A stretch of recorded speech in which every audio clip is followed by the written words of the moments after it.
अस्सलाम वालेकुम एवरीवन, उम्मीद है आप सब खैरियत से होंगे। अच्छा जी, आज हमारा CSS PMS political science lecture series में लेक्चर नंबर 4 है। आज हम मुस्लिम पॉलिटिकल थॉट में डिस्कस करने जा रहे हैं इब्न रुश्द को। तो चलिए जी स्टार्ट करते हैं। सबसे पहले हम अगर नाम की बात करें, इनका नाम बेसिकली एक्चुअल में इसका जो नाम है वो अब्दुल वलीद मोहम्मद बिन अहमद इब्न रुश्द है। अगर इनकी जाए पैदाइश की बात करें तो पैदाइश इनकी इंदलस में होती है और इनकी डेथ की जो प्लेस है वो कुर्तबा बताई जाती है। इंदलस बेसिकली एक मुस्लिम स्टेट थी, वहाँ पे जो रूलर थे वो भी मुस्लिम थे और इनका जो बर्थ ईयर था वो 512 से लेके 595 तक रहा है। इसके अलावा इनके जो फादर और ग्रैंड फादर की अगर हम बात करें, इनके फादर और ग्रैंड फादर एक तो बहुत बड़े इल्म दीन थे और बहुत बड़े स्कॉलर थे और साथ में वो जज भी थे। इसके अलावा अगर हम इनकी बात करें अर्ली एजुकेशन की, तो इन्होंने अर्ली एजुकेशन जो थी वो फ़िक़्ह में और सरफ़ नहव के अबाउट इन्होंने एजुकेशन हासिल किया और इनका ताल्लुक़ अशारी सेक्ट से था। अशारी और मुतज़िला दो सेक्ट्स हैं जिनके बारे में हम डिस्कस करेंगे एक अपने किसी और वीडियो लेक्चर में, क्योंकि एक बहुत लेंथी टॉपिक है ये। तो यहाँ पे आपको यही जानना ज़रूरी है कि इनका जो ताल्लुक़ था वो अशारी सेक्ट से था। फिर अगर हम बात करें इनकी तिब के बारे में, तो तिब के बारे में इनके पास काफ़ी नॉलेज था और कहा जाता है कि फ़िलासफ़ी और स्पीचेज़ में यानी कि अदब कलाम के अंदर इनको बहुत ज़्यादा कमांड हासिल था। ये एक इल्म फ़ल्कियात के बारे में नॉलेज रखने वाले भी थे। और अगर बात करें इनकी एट द एज ऑफ 28 ये इन्होंने सफ़र किया था मराकश का, और वहाँ के जो किंग थे मराकश के उस वक्त के जो किंग थे अबू याकूब अहमद, जो अबू याकूब जो थे उन्होंने इनसे कहा था कि मुझे नॉलेज सिखाओ और नॉलेज के बारे में मुझे विजडम दो। तो वहाँ के जो किंग थे वो इससे बहुत ज़्यादा इम्प्रेस थे, क्योंकि इनकी जो राइटिंग्स थी इब्न रुश्द की सारी राइटिंग्स जो हैं वो अबाउट किसके हैं, अरिस्टोटल के। तो अगर हम बात करें अरिस्टोटल पर की राइटिंग्स का इब्न रुश्द पे बहुत ज़्यादा इन्फ्लुएंस रहा है। और अगर हम बात करें इब्न रुश्द की, तो इब्न रुश्द जो हैं वो अरिस्टोटल को इतना ख़ास और इतना बड़ा इंटेलेक्चुअल मानते हैं कि उन्हें अब अंबिया की सफ़ में भी कभी कभी उसको कह देते हैं कि ये अंबिया की सफ़ से चलते आ रहे हैं। इसके अलावा जब ये इब्न रुश्द का जो टाइम था या फिर इसकी जो लाइफ स्पैन था वो वहाँ के मराकश के जो किंग के कुर्ब जवार में गुजरा, उसकी सोहबत में गुजरा। तो वहाँ पे इसने बहुत ज़्यादा नॉलेज हासिल किया और नॉलेज फैलाया भी। फिर जो याकूब थे उनको इनसे बहुत ज़्यादा उनसियत हो गई थी इनके नॉलेज की वजह से।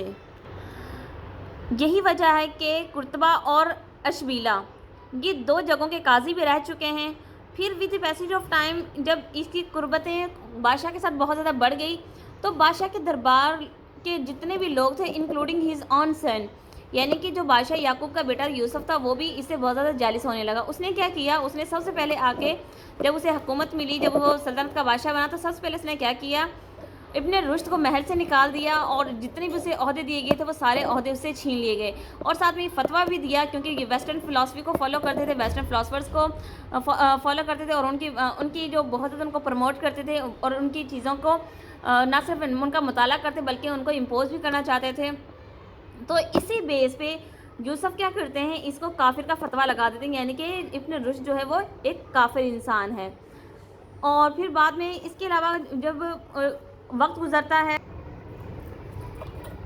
इब्न रुश्द पे इल्ज़ाम लगाया जाता है कि इब्न रुश्द जो है वो एक यहूदी हैं, यानी कि वो मुस्लिम नहीं हैं। इसीलिए यूसुफ क्या करते हैं, उसको जिला वतन कर देते हैं और उसे यहूदियों के कंट्री में भेज दिया जाता है। और इनकी जितनी भी बुक्स होती हैं उन तमाम बुक्स को जला दिया जाता है। लेकिन कुछ बुक्स ऐसी होती हैं जिन्हों मेडिसिन और मैथमेटिक्स की होती हैं, हिसाब किताब की जो किताबें होती हैं उनको नहीं जलाते। फिर क्या सुनने में आया है, फिर जो यूसुफ थे याकूब के बेटे मराकश के जो बादशाह थे, बादशाह के बेटे अब ज़ाहिर है वो बादशाह थे इस दौर में। तो यूसुफ क्या करते हैं, उन्हें अपने किए पे पछतावा होता है और फिर वो अपने इब्न रुश्द को वापस अपने दरबार में ले आते हैं। अगर हम इब्न रुश्द की वजह शोहरत की बात करें, तो इनकी सबसे बड़ी वजह शोहरत जो हमने पहले ही बताई थी, जो इनके लिए लाइफ में डाउनफॉल की भी वजह बनी, क्योंकि यूसुफ को ये चीज़ पसंद नहीं थी कि वेस्टर्न फ़िलासफ़ी का इन्फ्लुएंस रहे मुस्लिम्स पे, तो उसने इसको काफिर भी करार दे दिया था। तो अगर हम बात करें इनकी फेम की, इनकी रेप्यूट की, तो इनको जितनी भी शोहरत मिली है वो सारी की सारी प्लेटो की थ्योरी को ट्रांसलेट करने की वजह से मिली, क्योंकि इन्होंने उनकी थ्योरी को उनको ना सिर्फ ट्रांसलेट किया बल्कि उसकी समरीज भी तैयार की। इसके अलावा इन्होंने तकरीबन 25 के करीब किताबें लिखी हैं अरिस्टोटल के अबाउट में, और एक बुक इन्होंने लिखी तहाफ़त, एक किताब लिखी थी जो का जवाब था गज़ाली की बुक तहाफ़त का। ٹھیک ہے. انہوں نے امام غزالی کو بہت زیادہ کرٹیسائز کیا تھا کیونکہ ان کا کہنا تھا، ابن رشد کا کہنا تھا کہ امام غزالی کے جو آرگومنٹس ہیں، جو وہ لاجک پیش کرتے ہیں، وہ بہت زیادہ ویک ہے. اور سب سے بڑی بات یہ ہے کہ امام جو غزالی ہیں ان کی فلاسفی نہیں بلکہ ایک فیلسی ہے، یعنی کہ انہوں نے ساری کی ساری نان سینس کی باتیں کی ہیں. ٹھیک ہے. اس کے علاوہ وہ کہتے ہیں کہ امام غزالی جو ہیں وہ بالکل بھی کلیئر نہیں ہیں اپنی تھاٹس میں.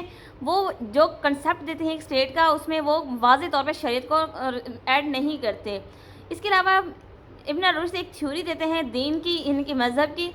تو وہ کہتے ہیں کہ مذہب اور عقل یہی سب کچھ ہے، اس کے علاوہ اس سے پرے کوئی بھی چیز نہیں ہے.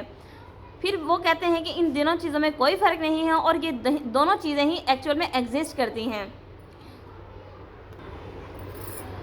نیکسٹ جو ہے ابن رشد کیا کرتے ہیں، پیرالل فیکٹس کو ریڈ کرتے ہیں، اس پہ ورک کرتے ہیں اور پھر وہ ریجیکٹ کر دیتے ہیں سملیرٹی کو. اور اس کے علاوہ جو ابن رشد کا اگر ٹائم پیریڈ کی ہم بات کریں تو اس وقت صلیبی جنگیں اپنے عروج پہ تھی. تو پھر کہا جاتا ہے کہ جب ابن رشد کی ڈیتھ کے بعد ان کی جتنی بھی کتابیں تھیں، اگر ہم بات کریں ریولوشنز جتنی بھی آئی ہیں ویسٹ میں جتنی بھی ریولوشنز آئی ہیں نان مسلم اسٹیٹس میں، یا پھر ہم بات کریں سب سے زیادہ جو پرومیننٹ ہمارے پاس ہے اس وقت ایک رینیسانس کی ریولوشن ہے. تو کہا جاتا ہے کہ جب ویسٹ میں کرائسس پیدا ہو گئے تو ایسٹ میں جتنی بھی کتابیں ابن رشد کی لکھی ہوئی موجود تھی، جو رہ گئی تھی ریمیننگ، کیونکہ باقیوں کو تو یوسف نے جلا دیا تھا، تو ریمیننگ بکس کو کیا استفادہ حاصل کرنے، وہاں ان سے اویل ہونے کے لیے ان تمام کی تمام بکس کو ویسٹ میں بھیج دیا گیا تھا، ویسٹرن کنٹریز میں بھیجا گیا تھا. تو وہاں پہ لوگوں نے نہ صرف ان کا مطالعہ کیا بلکہ ان کے اپنی یونیورسٹیز میں ایز اے سلیبس بھی یوز کیا. اور پھر کہا جاتا ہے کہ جو رینیسانس ہے اس کی جو سٹارٹنگ پوائنٹ تھا وہ ابن رشد اور ابولی سینا کی کتابیں تھیں. اگر ہم بات کریں ان کا جو نام ہے ابن رشد کہا جاتا ہے، لیکن بعض لوگ انہیں ایوروس کہتے ہیں. ایوروس کا ایک لیٹن ورڈز ہے جس کا مطلب ہی ابن رشد ہے. تو یہ تھی ہماری ابن رشد کے بعد فلاسفی. امید ہے آپ کو چیزیں سمجھ آ گئی ہوں گی. انشاءاللہ ملیں گے نئے ویڈیو لیکچر میں ایک نئے ٹاپک کے ساتھ. تب تک اپنا خیال رکھیے گا. جزاک اللہ. اللہ حافظ.